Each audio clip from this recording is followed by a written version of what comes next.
नमस्कार दोस्तों, स्वागत है आपका अपने YouTube चैनल दैनिक पड़ताल टीवी पर। आपके साथ मैं हूं कुलदीप चौहान।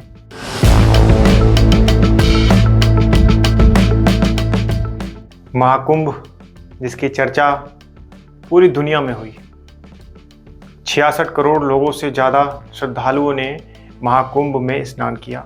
महाकुंभ 2025 का समापन हो चुका है और इस ऐतिहासिक आयोजन में 66 करोड़ से अधिक श्रद्धालुओं ने पवित्र स्नान किया। लेकिन क्या आप जानते हैं कि इस महापर्व ने न केवल श्रद्धालुओं को आध्यात्मिक शांति दी, बल्कि कुछ लोगों को मालामाल भी कर दिया। जी हाँ, एक नाविक परिवार ने महाकुंभ के दौरान 30 करोड़ रुपए की कमाई की है। 30 करोड़ रुपए की कमाई। आइए जानते हैं इस अद्भुत सफलता की पूरी कहानी।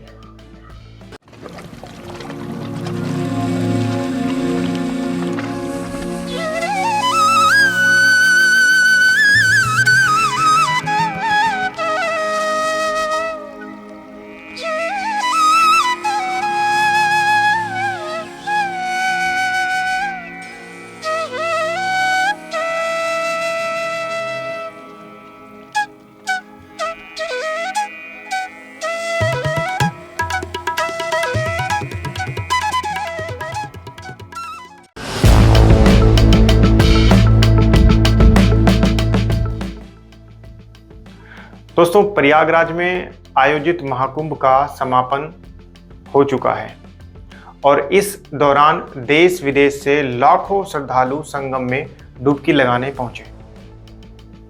महाकुंभ सिर्फ एक धार्मिक आयोजन नहीं, बल्कि एक आर्थिक गतिविधि का भी केंद्र बना है। खुद मुख्यमंत्री योगी आदित्यनाथ ने विधानसभा में बजट पर चर्चा के दौरान एक दिलचस्प खुलासा किया।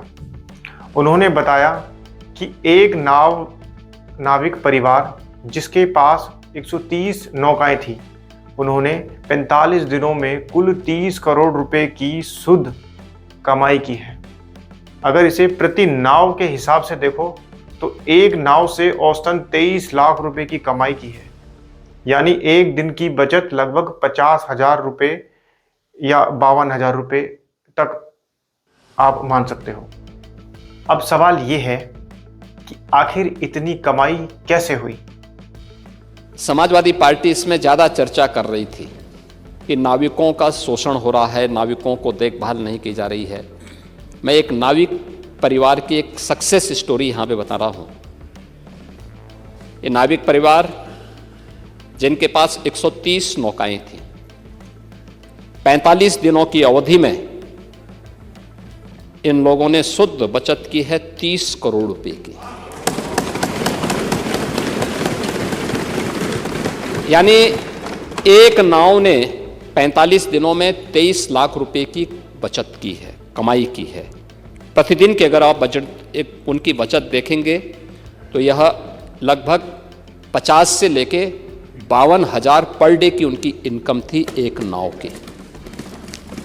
और इसमें मैं तो गया था 27 फरवरी को प्रयागराज में, और प्रयागराज में जाकर के हम लोगों ने मैंने पहले माँ गंगा के प्रति कृतज्ञता ज्ञापित की थी अपने सहयोगियों के साथ में। माँ गंगा का पूजन किया था, सफाई भी की थी। इसके उपरांत हम लोगों ने इस पूरे महाकुंभ के आयोजन को स्वच्छ बनाए रखने में जिन्होंने योगदान दिया था, उन स्वच्छता कर्मियों के साथ भी, और जिन्होंने स्वास्थ्य की सेवा, कोई संक्रमण और कोई बीमारी नहीं फैलने दी, ऐसे स्वास्थ्य कर्मियों के साथ में, जो हेल्थ वॉरियर्स थे, उनके साथ में हम लोगों ने पहला आयोजन किया था, उनका सम्मान का कार्यक्रम किया था। इस आयोजन के बाद हमारा दूसरा जो आयोजन था वह नाविकों के साथ ही था। नाविकों के साथ भी हमने संवाद बनाया था, उनके लिए भी हमने एक पैकेज की घोषणा की।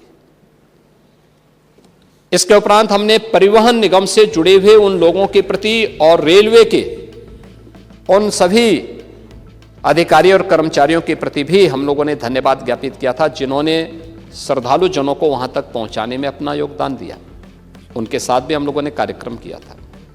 और इसके उपरांत हम लोगों ने चौथे कार्यक्रम में सुरक्षा और प्रशासन से जुड़े हुए लोगों के साथ भी हम लोगों ने एक कार्यक्रम आयोजित किया था और उनके साथ भी बैठ करके हम लोगों ने सहभोज के साथ हम लोग बैठे थे। मैं, मेरे साथ दोनों डिप्टी सीएम भी थे, अन्य मंत्रीगण भी थे, अन्य वरिष्ठ अधिकारीगण भी थे। ये सभी आयोजन वहाँ पे हुए। महाकुंभ में संगम स्नान के लिए श्रद्धालु बड़ी संख्या में नावों का उपयोग करते हैं।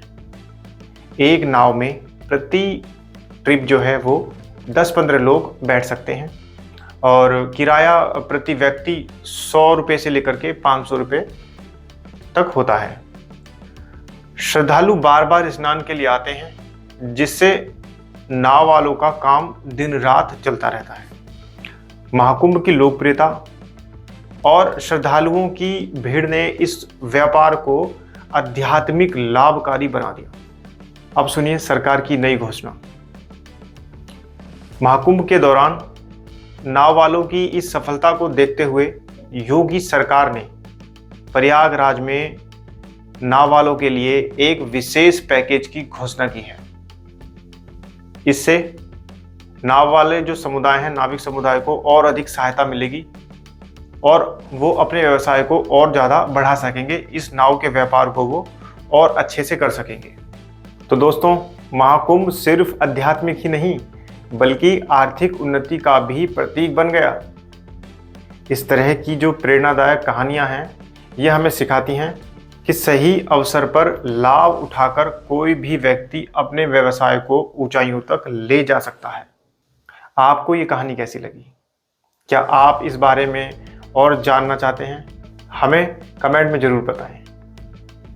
अगर आपको ये वीडियो पसंद आया हो तो लाइक, शेयर और सब्सक्राइब करना ना भूलें। मिलेंगे आपसे जल्दी फिर एक ऐसी दिलचस्प स्टोरी के साथ। तब तक के लिए धन्यवाद।